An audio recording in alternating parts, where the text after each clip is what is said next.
婚林警方今年3月接到通报，讲有外国人伫婚林的 ATM 领大笔现金，有可能是车手。路尾有掠到这个新加坡籍27岁的车手，扩大追查有3个涉案的白牌车的司机，嘛互检方声押。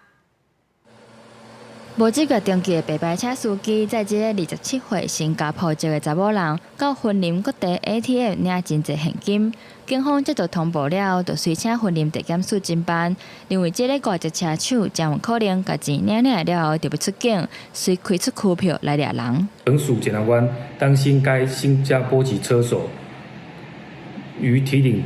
款项后即行离境，乃立即开立拘票，在该车手离境前将其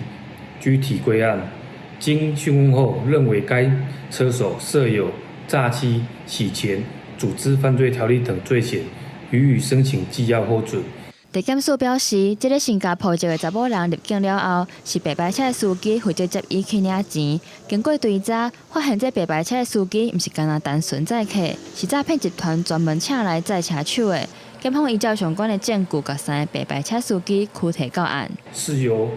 本国白牌车司机再送提领现款，经清查后，有3名白牌车司机共同涉嫌诈欺等罪嫌，亦将该商人拘提到案，并予以申请羁押获准。